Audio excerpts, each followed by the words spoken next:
Olá pessoal, boa noite. Sejam muito bem-vindos a mais uma aula de fenômenos de transporte. Estamos na nossa segunda aula e hoje a gente vai dar continuidade na aula passada, visto que a aula passada a gente fez uma apresentação da disciplina, né?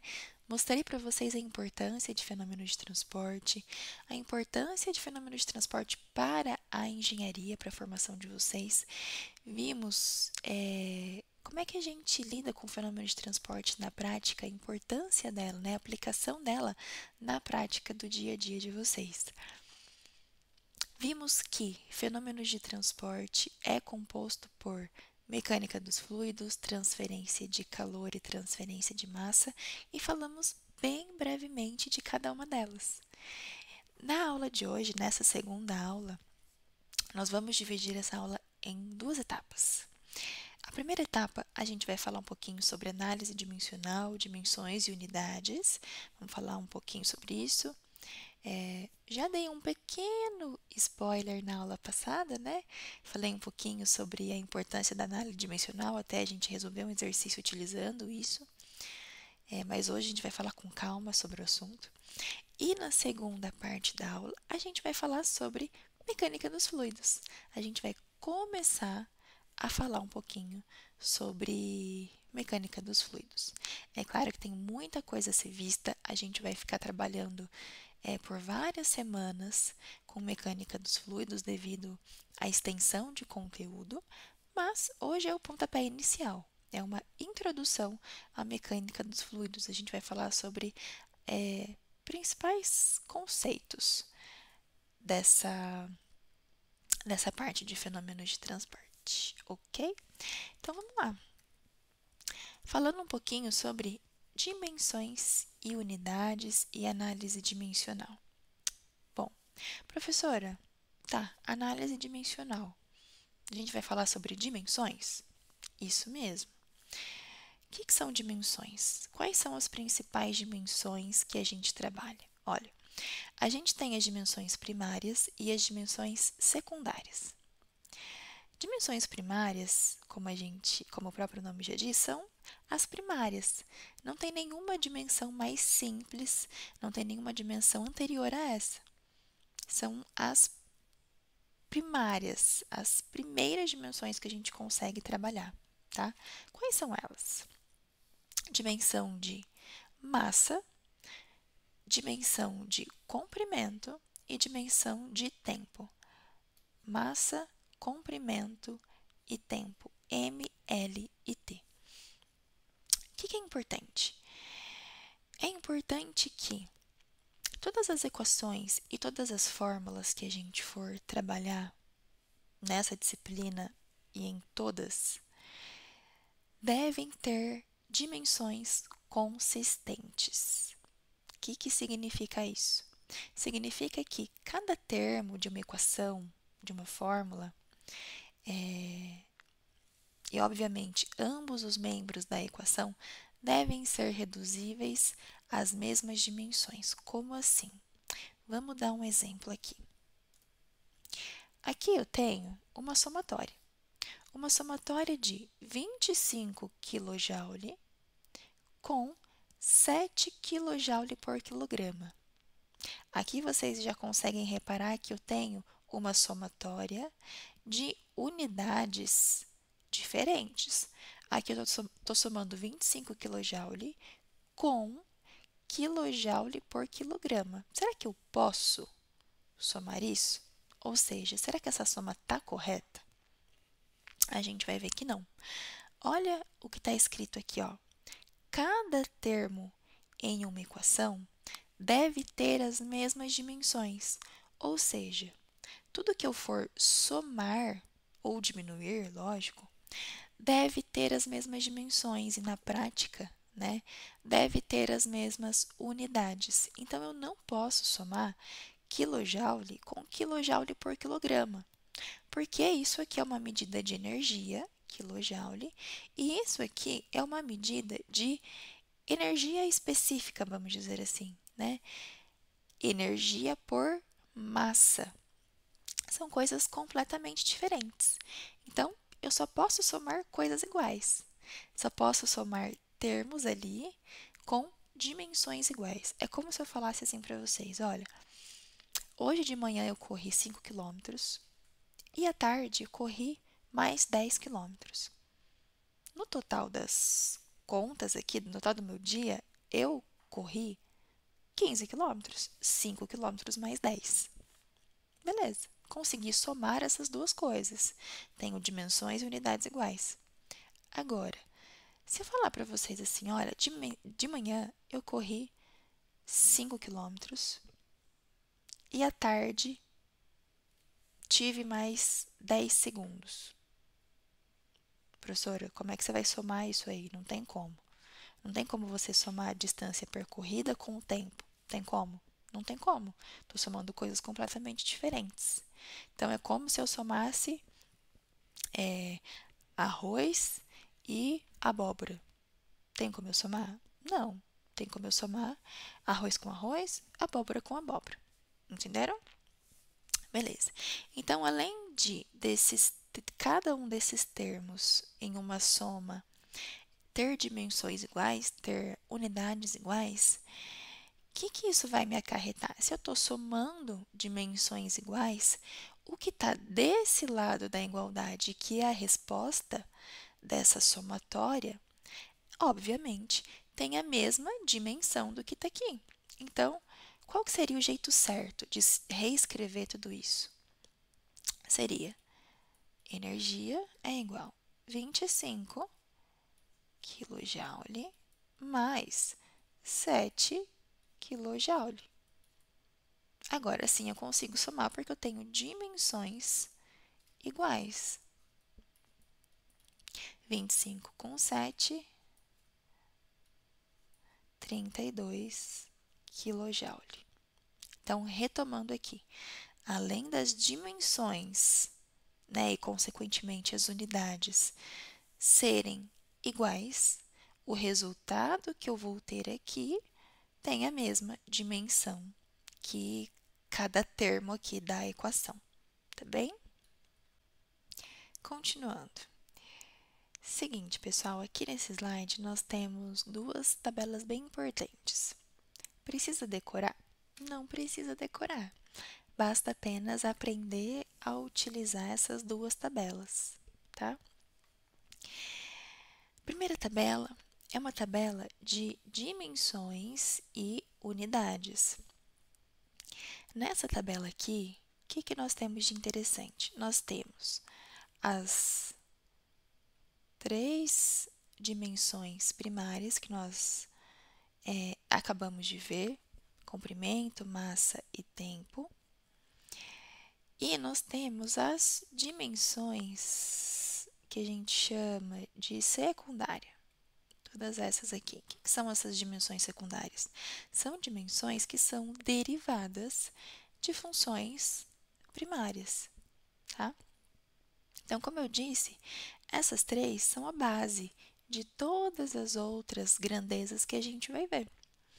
Então, por exemplo, velocidade.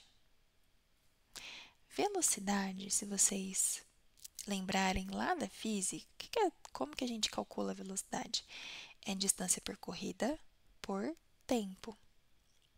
Então, velocidade é formada pela dimensão de comprimento, L, dividida pela dimensão de tempo, L vezes t a menos 1, ou L sobre t. Aceleração. Lembram da aceleração da gravidade? 10 metros por segundo ao quadrado?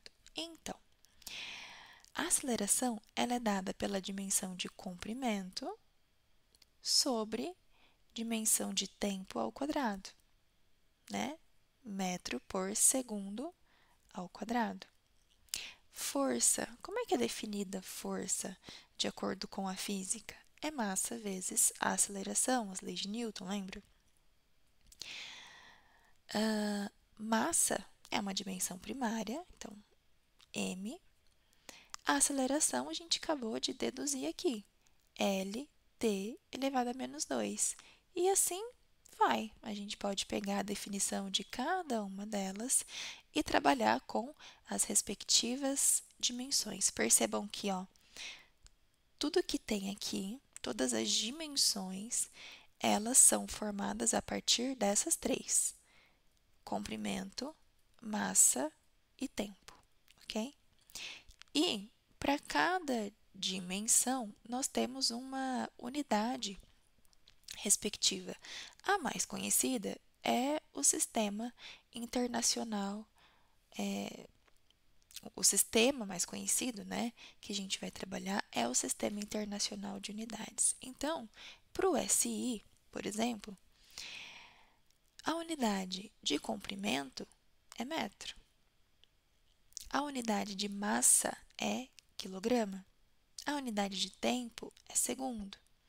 E aí, dependendo da grandeza que a gente vai trabalhar, das dimensões delas, a gente tem as unidades respectivas. Tá? Então, por exemplo, aqui, força. Qual que é a dimensão que a gente descobriu? Que é massa, comprimento, sobre t ao quadrado, sobre tempo ao quadrado. Então, para cada dimensão primária, nós temos as respectivas unidades. Então, massa no SI é dada em quilograma, comprimento no SI é dado em metro e tempo no SI é dado por segundo sobre metro quadrado. Como tudo está no SI, força no Sistema Internacional de Unidades, esse conjunto de unidades aqui, quilograma vezes metro por segundo ao quadrado, a gente chama de Newton. Então, força no Sistema Internacional de Unidades é dado por Newton. E assim por diante. Uma bem importante aqui, ó, energia, que a gente vai ver muito em transferência de calor. Calor é uma medida de energia, é uma forma de energia, né? Então, energia ou trabalho, que trabalho também é uma forma de energia, como que é dado? Vocês lembram que trabalho lá da física é força vezes deslocamento? Então, só trabalhar com as unidades primárias aqui, né? Então, força a gente já deduziu, é só a gente multiplicar por um L, né? Que é força vezes deslocamento. Deslocamento tem a dimensão de comprimento, L. Então, aqui nós temos força vezes L, vai ser ml ao quadrado sobre t quadrado. Só transformar aqui com as unidades, né? Massa, quilograma, L ao quadrado é metro ao quadrado, sobre t quadrado é sobre s ao quadrado. A gente já viu que quilograma vezes metro sobre s ao quadrado é Newton. Então, transformando tudo isso aqui, a gente vai ver que é Newton vezes metro. Pensando também, né, no raciocínio inicial de que trabalho, que é uma forma de energia, é força, e a unidade no SI é Newton, vezes deslocamento. Força vezes deslocamento, Newton vezes metro. E assim vai, gente. A gente pode ficar aqui horas e horas falando sobre as dimensões e as unidades dessas grandezas aqui. Mas creio que com o que eu expliquei aqui de forma geral já dá para vocês entenderem bem. E aqui eu tenho uma tabela de conversão de unidades. Então, se eu quero transformar unidades de comprimento, área, volume, massa, velocidade, enfim, várias aqui, do SI para outros sistemas de unidades, só pegar essas conversões e saber trabalhar com elas. Vamos dar um exemplo de análise dimensional e sobre a importância dela? Olha só. Lembram que eu falei que é necessário ter uma homogeneidade das dimensões e que a dimensão desse lado da equação tem que ser igual à dimensão do resultado desse lado da equação. Isso é homogeneidade dimensional. Então, vamos lá. A quantidade de calor perdido em uma placa por unidade de tempo é dada pela equação abaixo. Lá em transferência de calor, a gente vai ver muito isso. Calor perdido, calor absorvido por uma unidade de placa e assim por diante. Mas aqui não precisa saber nada disso, tá? Só quero que vocês saibam que esse Q com um pontinho é taxa de calor, que é quantidade de calor perdido por tempo. Então, essa taxa de calor perdido é dada por 95, um valor qualquer aqui que eu coloquei, vezes a área, que é a área de troca, vezes um ΔT, que é a diferença de temperatura, tá? Qual que é a questão aqui que eu quero trabalhar com vocês? Vamos verificar se essa constante, que eu tenho uma constante aqui, 95, ela é adimensional? O que é um número adimensional? É um número que não tem unidade. Vamos ver? Olha só. Aqui eu tenho a equaçãozinha. 95 vezes A vezes ΔT. Vamos ver o que a gente tem aqui. Aqui nós temos a unidade de Q, que é a quantidade de calor. Se vocês voltarem lá naquela tabelinha que a gente acabou de ver, calor é uma forma de energia, né? Então, calor é dada por joule. Joule, que é quilograma vezes metro quadrado por segundo ao quadrado. Temos aqui área. Área é metro ao quadrado. ΔT. ΔT, a unidade é Kelvin no sistema internacional. Olha aqui só para relembrar, né? O quadrinho, a tabela passada. Beleza. Nós temos as unidades disso, disso, disso. Lembram que é preciso se ter uma homogeneidade de dimensões? Vamos lá, vamos colocar todas as dimensões que nós temos aqui. Então, o que? Quilograma vezes metro quadrado por segundo ao quadrado igual a unidade dessa constante, que eu não sei qual é, vamos descobrir, vezes a unidade da área, metro quadrado, vezes a unidade de variação de temperatura, que é Kelvin. Coloquei aqui numa equação só. Então, como essa unidade tem que ser igual, essa unidade aqui tem que ser igual a essa unidade aqui, o que nós temos? Vamos isolar qual que é essa constante, vamos descobrir. Então, isolando a unidade dessa constante, eu passo o m quadrado vezes Kelvin dividindo aqui. E o que eu vou ter? Que a unidade da constante é dado por quilograma por segundo ao quadrado vezes tempo, vezes Kelvin, vezes tempo não, vezes Kelvin. Aqui eu tenho metro quadrado, corta com metro quadrado e sobra quilograma, segundo quadrado, Kelvin. Então, já descobri qual que é a unidade dessa constante. Respondendo à pergunta do slide anterior, se essa constante 95 é adimensional, não, porque ela tem dimensão, ela tem unidade. Acabamos de descobrir qual é. Quilograma por segundo ao quadrado vezes Kelvin. E vamos comparar aqui, ver se está tudo certo que a gente fez. Lembram que eu disse? Precisa-se ter uma homogeneidade de dimensões? Vamos lá.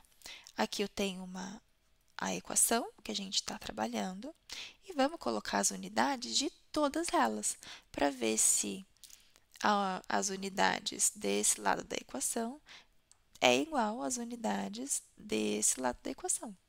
Então, esse Q, que é a quantidade de calor perdido, quilograma vezes metro quadrado sobre segundo ao quadrado, beleza? A unidade dessa constante, 95, acabamos de descobrir. Quilograma por segundo ao quadrado vezes Kelvin. Unidade da área, metro quadrado. Unidade de ΔT, Kelvin. Então, vamos fazer trabalhar com as unidades aqui, né? Esse Kelvin corta com esse Kelvin. O que sobra? Quilograma, quilograma metro quadrado por segundo ao quadrado. Exatamente igual esse lado da equação. Então, está tudo certo, temos uma homogeneidade dimensional. Lembrando que todas as fórmulas, todas as equações, toda e qualquer equação que vocês forem trabalhar, é necessário ter essa homogeneidade dimensional. Certo? Ótimo. Vamos trabalhar um pouquinho com essas unidades? Exercício muito parecido com o da aula passada.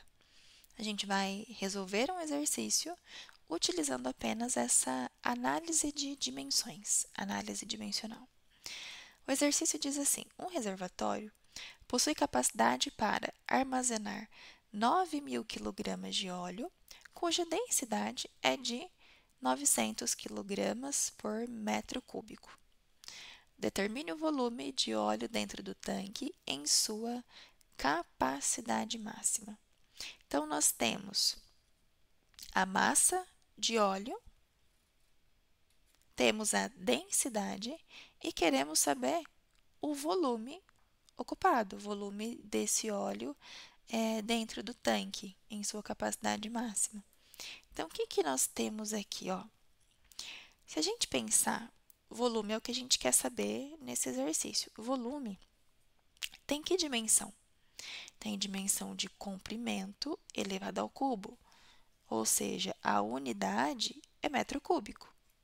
O volume tem unidade de metro cúbico no SI, no Sistema Internacional de Unidades. Como é que eu vou fazer para aparecer metro cúbico? Utilizando essas duas informações que deu no exercício. Eu tenho quilograma e eu tenho quilograma por metro cúbico. Bom, se eu dividir a massa pela densidade, eu tenho exatamente como resultado metro cúbico. Olha só, massa, eu tenho a unidade de quilograma no SI dividido pela densidade. Densidade, ó, é quilograma por metro cúbico. Então, nós temos quilograma por metro cúbico. Eu tenho uma divisão de frações aqui, né? Da primeira fração com a segunda fração. Se vocês lembrarem, como é que a gente faz uma divisão de fração? A gente conserva a primeira e multiplica pelo inverso da segunda.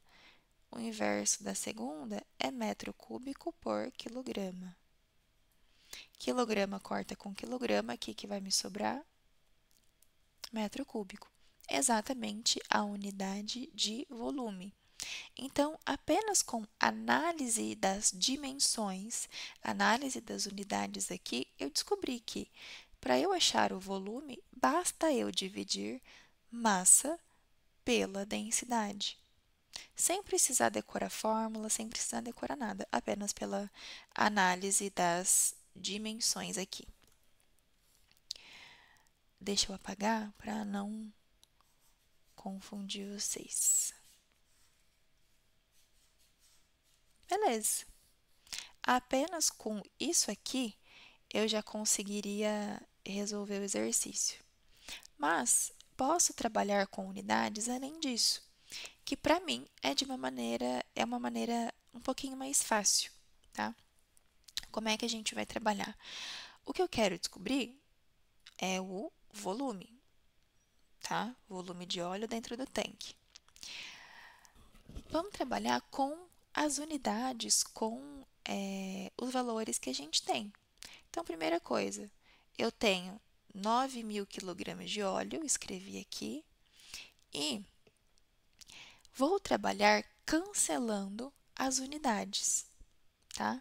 Vou trabalhar de forma com que as unidades que eu não quero desapareçam e as unidades que eu quero, ela apareça no numerador.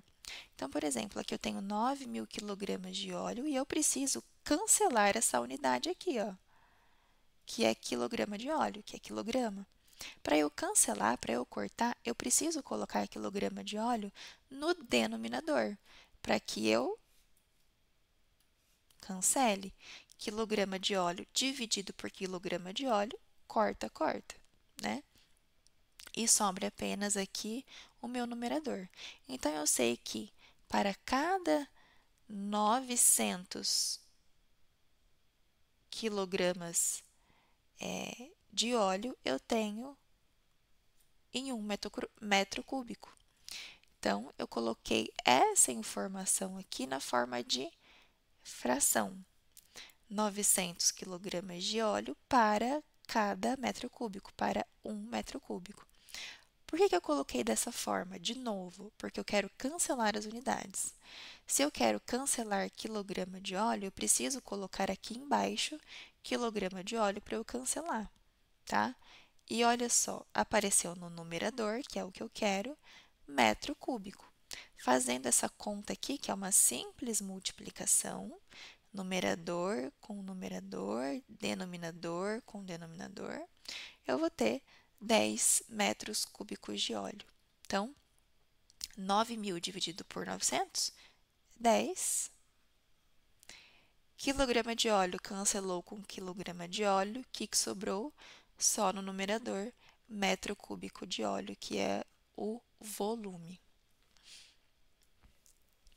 Mais um exemplo aqui para a gente treinar. Bem parecido.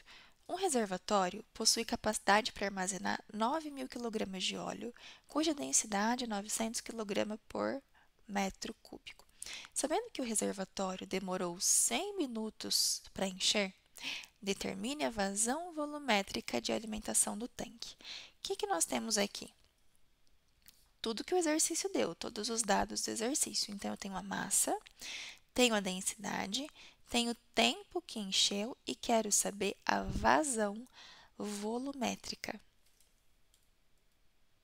Primeira coisa, vazão volumétrica, o que é? Vazão volumétrica é volume por segundo, metro cúbico por segundo, tá? Volume por tempo. Beleza. Como é que eu vou fazer tudo isso aqui se interligar, né? Preciso que apareça metro cúbico por segundo. Então, o que eu vou colocar aqui? Massa por densidade, que nós vimos que tudo isso aqui dá metro cúbico, dá o resultado de volume, e dividir pelo tempo, porque é isso que a gente quer, né? A gente quer metro cúbico por segundo. Massa dividido pela densidade dá metro cúbico. Então, eu só vou dividir pelo tempo, porque eu preciso que tenha um segundo aqui embaixo, no denominador. Então, descobri uma fórmula, entre aspas, né, para eu calcular a vazão volumétrica. Claro, só trabalhando com as unidades. Então, vou substituir o que eu tenho aqui, né? Posso só substituir e já calcular direto? Massa, que é 9.000 kg de óleo, dividido pela densidade, que é 900, vezes o tempo, que é 100, tudo isso vai me dar um valor de 1,67 vezes 10 a menos 3 metros cúbicos por segundo, tá? Mas, trabalhando com unidades, sem saber de fórmula, sem nem descobrir o que está aqui, vamos apenas trabalhar com as unidades de uma forma bem primária. O que eu quero que apareça? O que eu quero descobrir? Eu quero descobrir a minha vazão volumétrica, ou seja, eu preciso que apareça metro cúbico no numerador e que apareça segundos no denominador. Vamos começar com a massa de óleo. Coloquei aqui 9.000 kg de óleo. Perceba que eu só preciso que apareça metro cúbico por segundo, ou seja, quilograma de óleo precisa sumir daqui.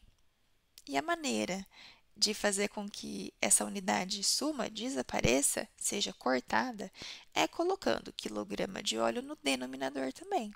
Para isso, vamos trabalhar com a densidade, que fala que para cada metro cúbico de óleo, eu tenho 900 kg de óleo.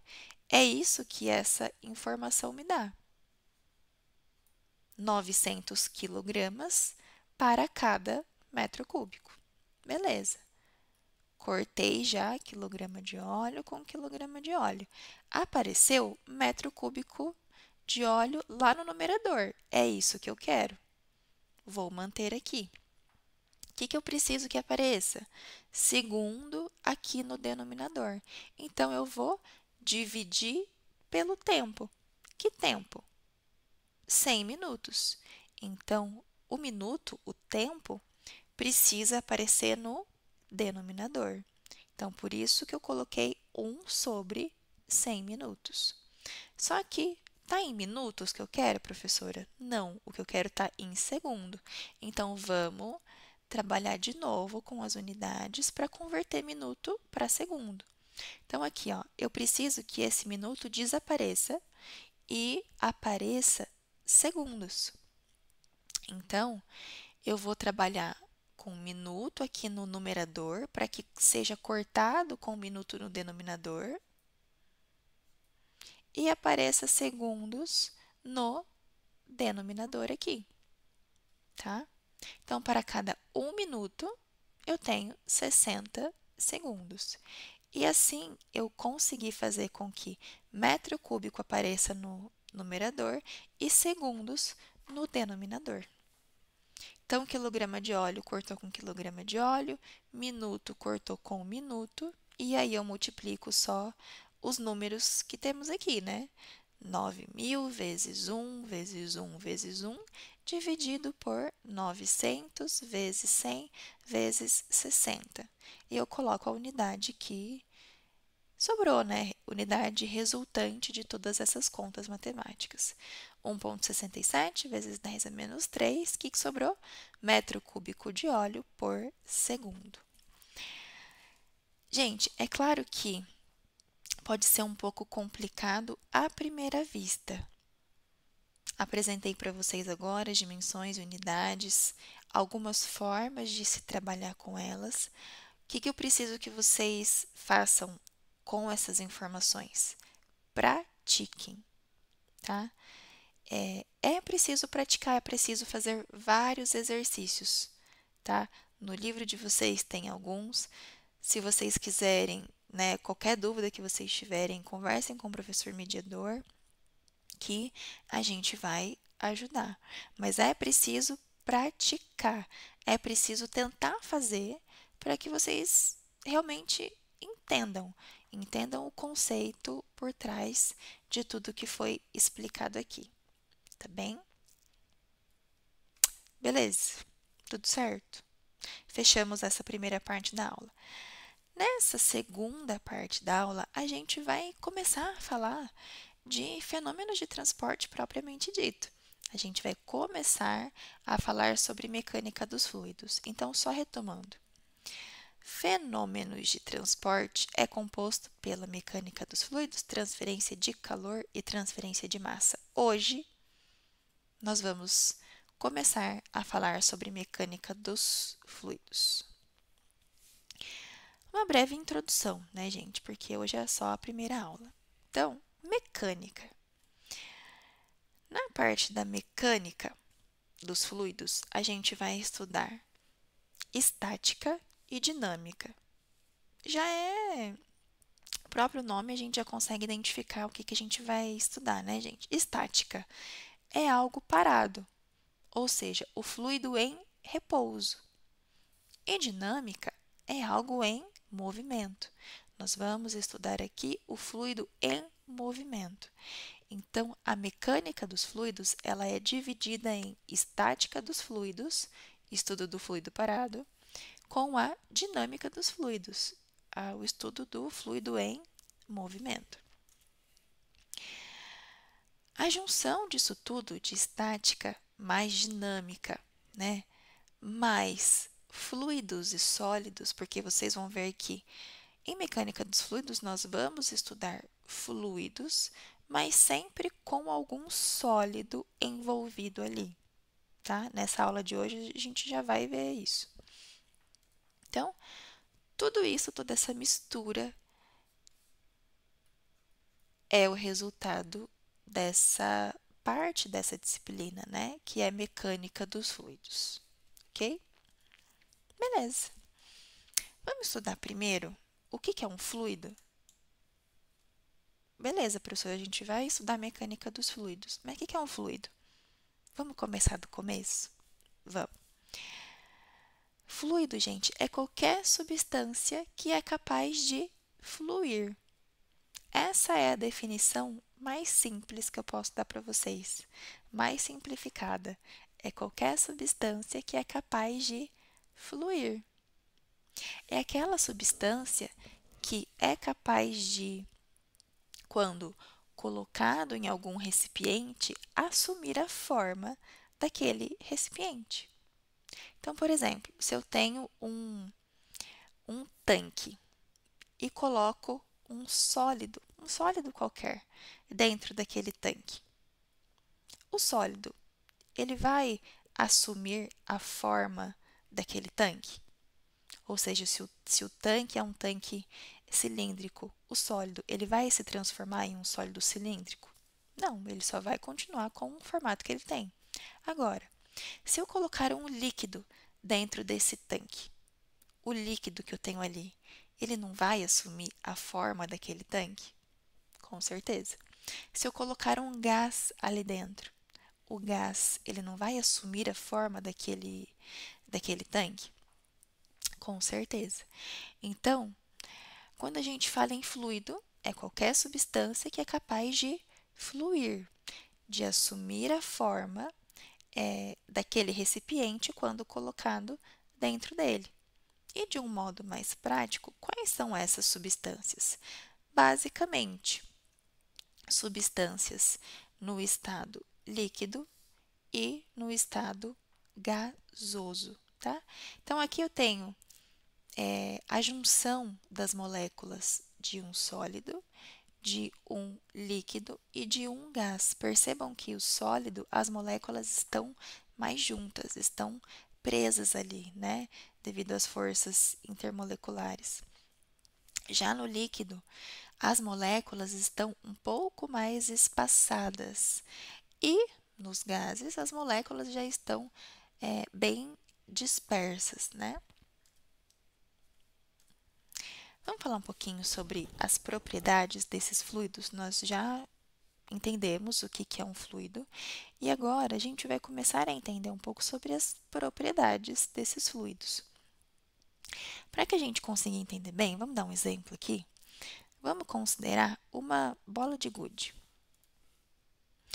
Imagine que a bola de gude será colocada em recipientes de mesmo diâmetro, volume e com a mesma altura de diferentes fluidos. Então, imagine que esse cilindro, né, esse recipiente aqui, está cheio de óleo, está cheio de mel e está cheio de água. 3 recipientes diferentes com o mesmo formato, só que completados aqui com fluidos diferentes. Em quais dos fluidos abaixo a bola de gude vai demorar mais tempo para chegar ao fundo do recipiente? Então, imagine que vocês soltaram a bola de gude em cada um desses 3 recipientes. Em qual recipiente a bola vai demorar mais tempo para chegar no fundo? Vocês já devem imaginar que é no fluido mais viscoso, não é? Que no caso aqui é o mel. Então, aí a gente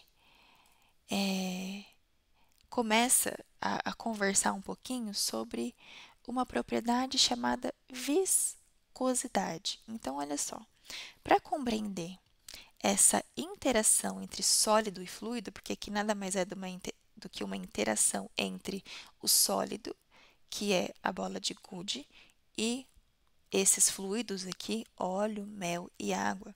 Para a gente entender essa interação, entender o porquê que no mel demoraria mais do que na água para a bolinha de gude chegar até o finalzinho aqui, para que a gente consiga compreender tudo isso, é necessário entender algumas propriedades.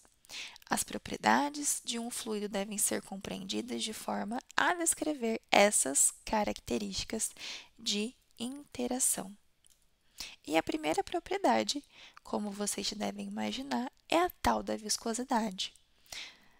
Vocês devem imaginar que o mel ele é um fluido bem viscoso, né? É claro que depende da temperatura.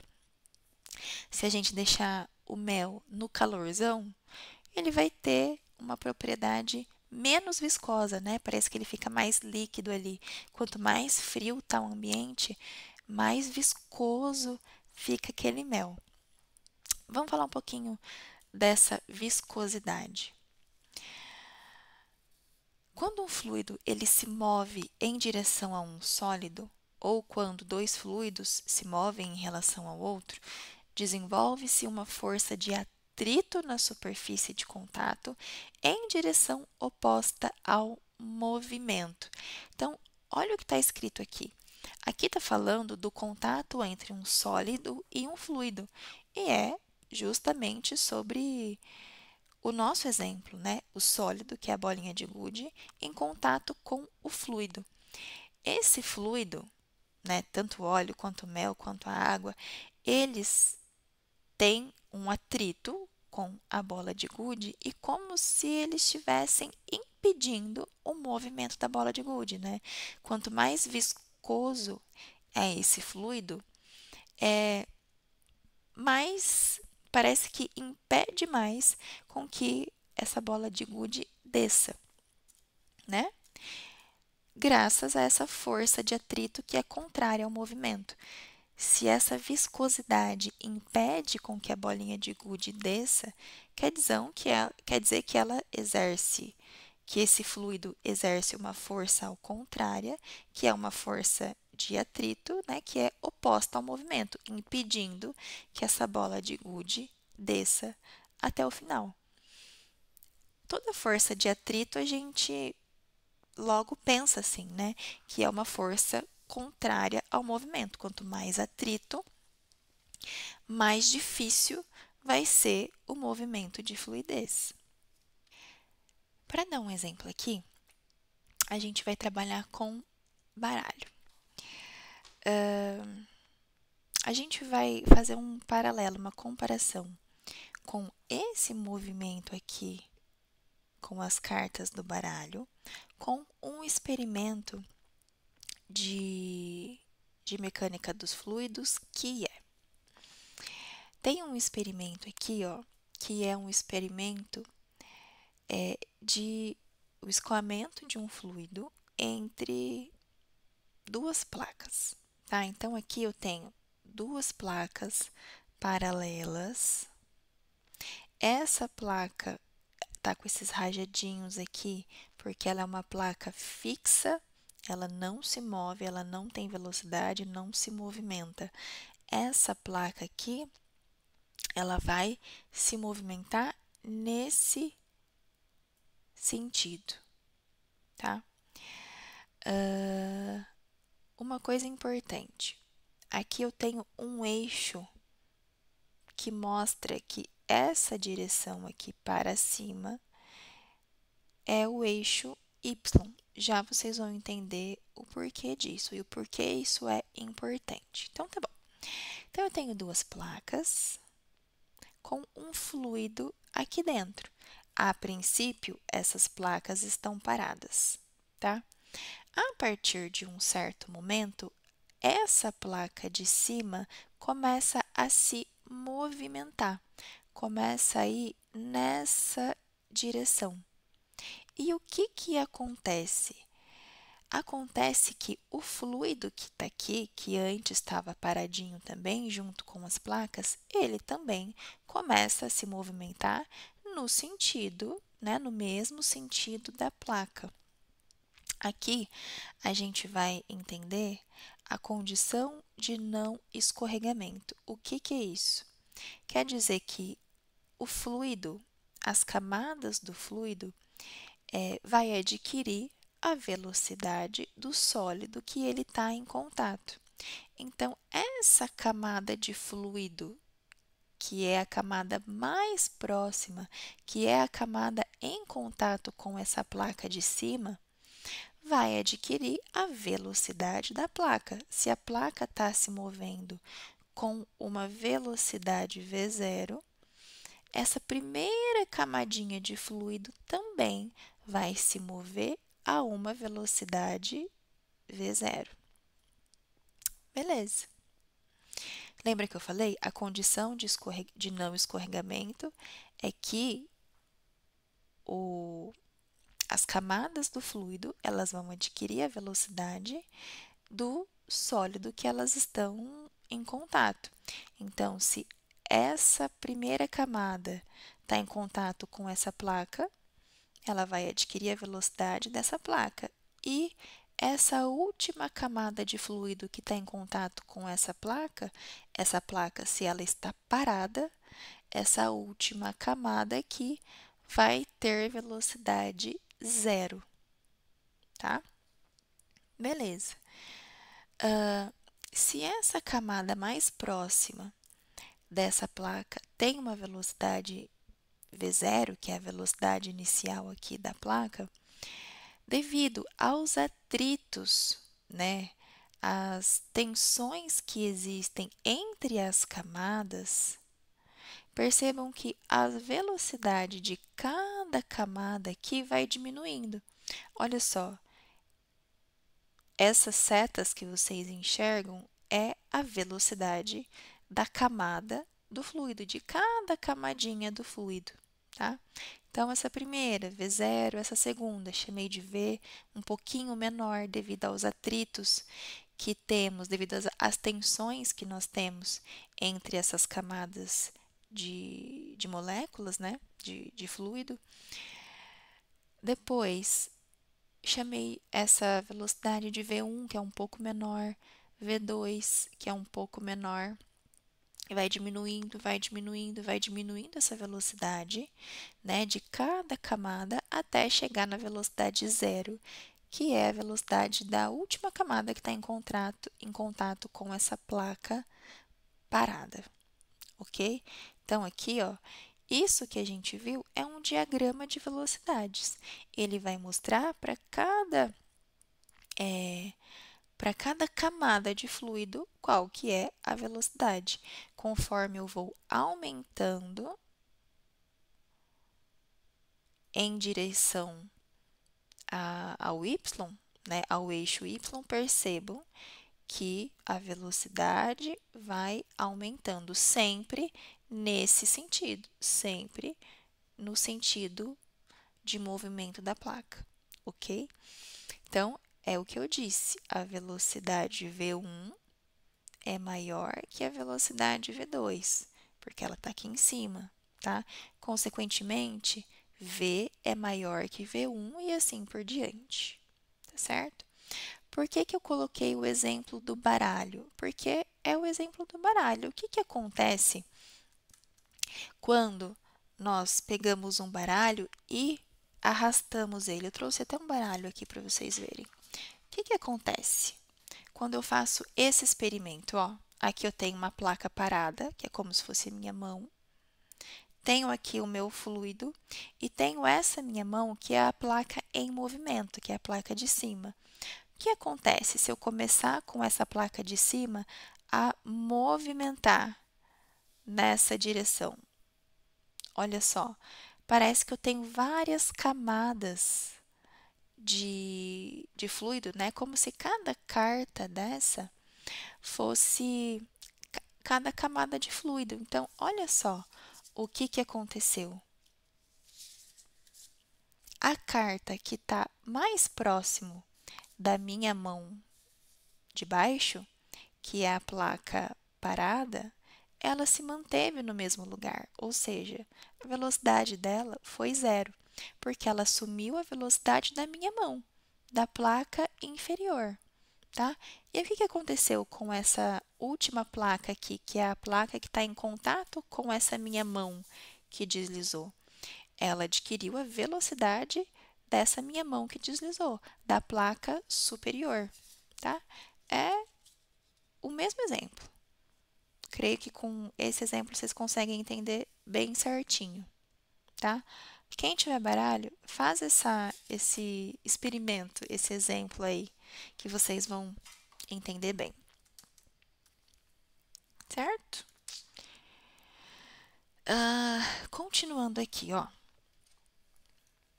Por que é importante a gente entender como que a velocidade de cada camada de fluido vai reagir em relação a esse eixo Y?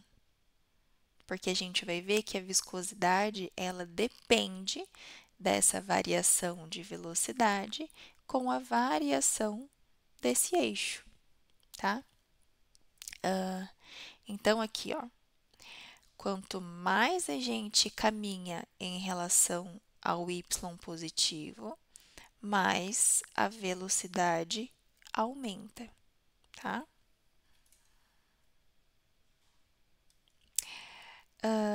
Só mais um detalhe que eu queria comentar aqui nessa figura, ó.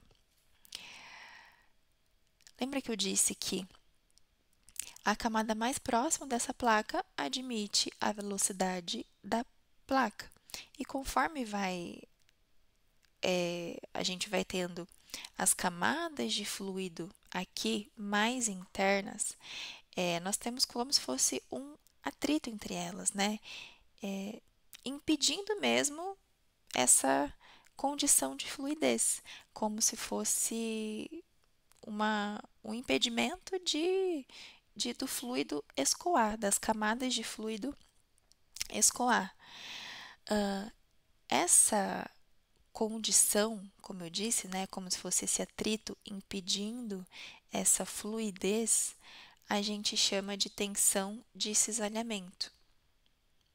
É esse tal aqui, que a gente vai descobrir como ele é definido daqui a pouquinho.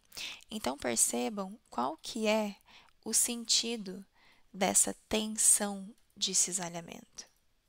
Ó, a flechinha tá para esse sentido, porque é como se fosse uma força no sentido ao contrário do movimento, né? O fluido está vindo para essa direção e as tensões de cisalhamento estão para essa direção, justamente como se fosse impedindo o fluido de escoar, tá?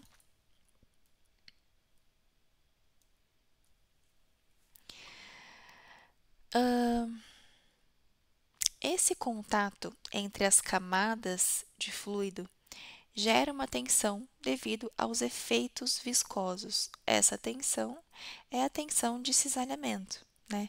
E o que são esses efeitos viscosos? É o efeito da viscosidade. Quanto maior a viscosidade, maior essa tensão de cisalhamento, ou seja, maior vai ser essa tensão, como se fosse impedindo do fluido escoar, tá? Por isso que no caso desse exemplo aqui, ó,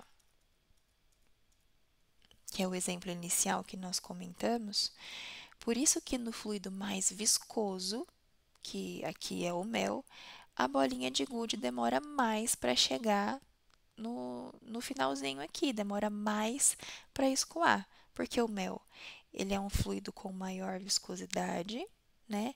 Ou seja, esses efeitos viscosos estão mais exacerbados e, consequentemente, essa tensão de cisalhamento é maior aqui no mel, impedindo, né, no sentido contrário do movimento, impedindo que a bola de gude flua.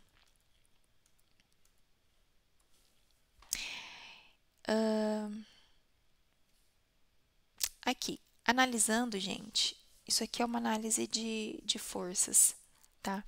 Se a gente pegar um pedacinho de fluido e analisar uma área infinitesimal, que a gente vai chamar de dA, lembram lá do cálculo? Uma área infinitesimal, ou seja, de tamanho muito, muito, muito, muito pequenininho, a gente chama de dA.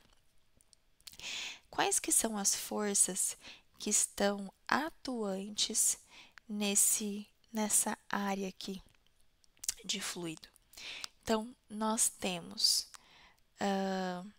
uma força tangente, que é uma força no sentido do movimento, né? No sentido não, na mesma direção do movimento, uma força tangencial. Aqui nós temos uma força normal, 90 graus, né? Uma força para cima.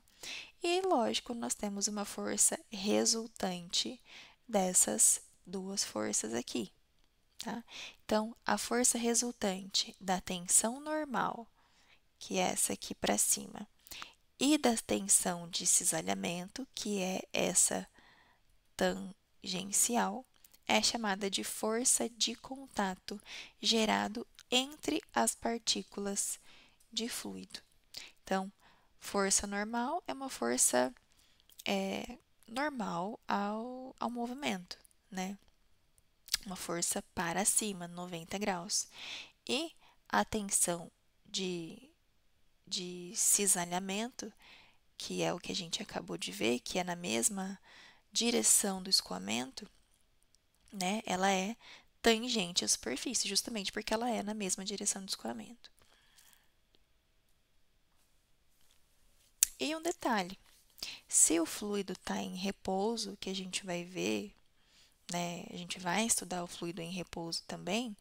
Se esse fluido está em repouso, essa tensão normal, ela é chamada de pressão. Pressão que a gente conhece. Então, quando a gente estudar o fluido em repouso, que é a parte da estática dos fluidos, a gente vai estudar a pressão desse fluido, certo? Vamos equacionar? Lembra da primeira aula que eu falei que o transporte ele é uma constante vezes a força motriz sobre a resistência ao transporte. Cada fenômeno tem a sua força motriz. Então, para a mecânica dos fluidos, a força motriz é o gradiente de velocidade. Na transferência de calor, a força motriz é a diferença de temperatura. Na transferência de massa, a força motriz é a diferença de concentração, ok? Então, aqui, ó, já tinha apresentado para vocês essa fórmula numa tabela da aula passada, lembra? Mas a gente pode fazer um paralelo, olha, o transporte, que nada mais é aqui do que a tensão de cisalhamento, vai ser igual a uma constante, que nesse caso vai ser a viscosidade, vezes força motriz pela resistência ao transporte.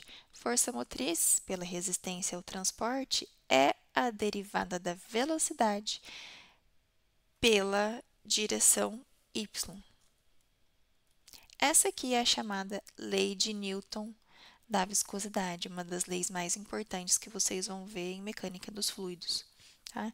Então, ela diz que o gradiente de velocidade é a força motriz para o transporte de momento, que é o que a gente vê em mecânica dos fluidos, tá?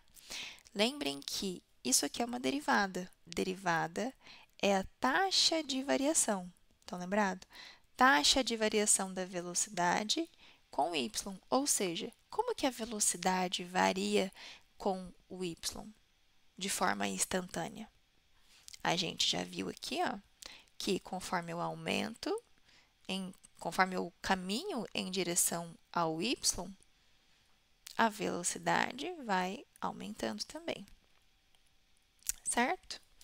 E para fechar aqui a nossa aula, A gente vai continuar a falar de viscosidade, mas a gente vai diferenciar viscosidade absoluta, ou também chamada de dinâmica, e viscosidade cinemática. A gente vai ver que existem essas duas, tá?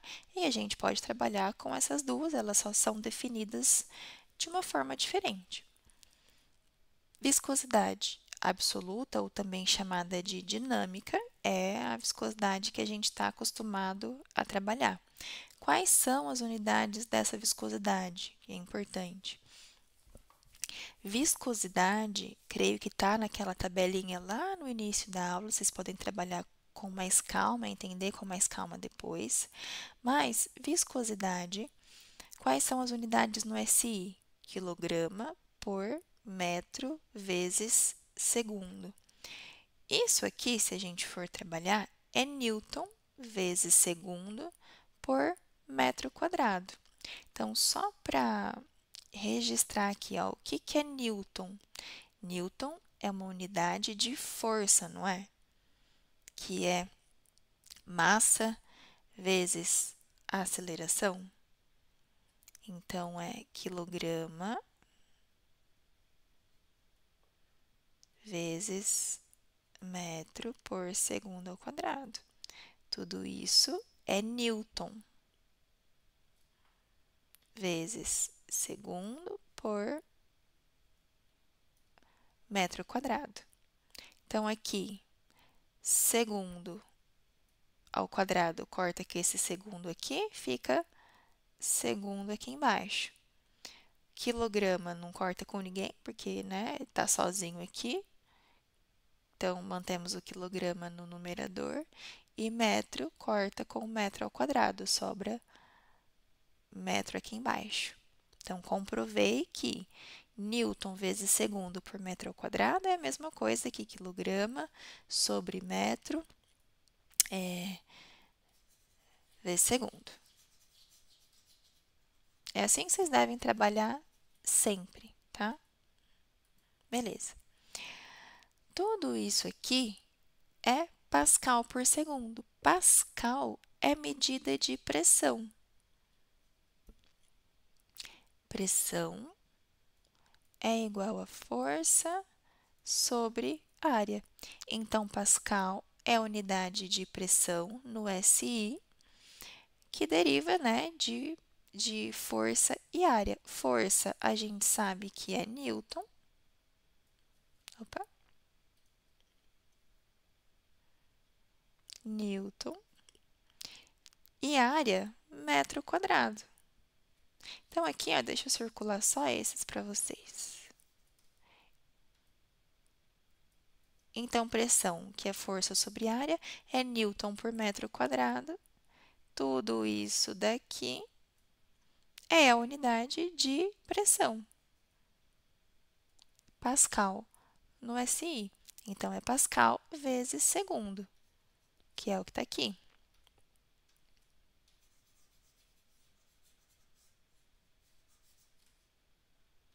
Certo?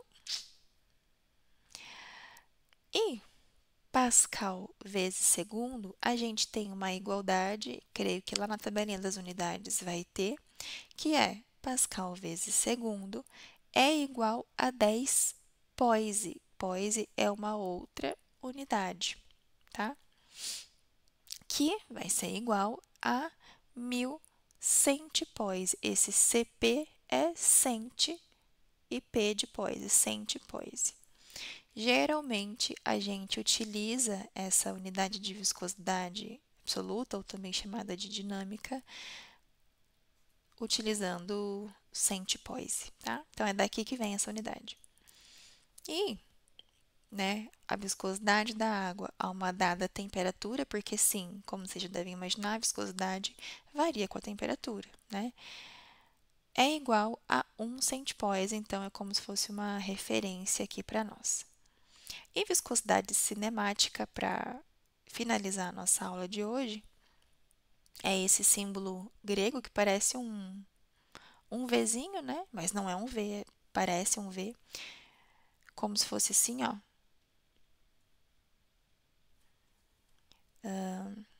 escrito, né, de forma à mão, para vocês entenderem melhor. Essa viscosidade cinemática, como é que ela é definida? Qual que é a unidade dela? Então, a viscosidade cinemática, ela é dada pela razão entre a viscosidade dinâmica, que é a viscosidade que a gente conhece, dividida pela densidade. É assim que é definida a viscosidade cinemática.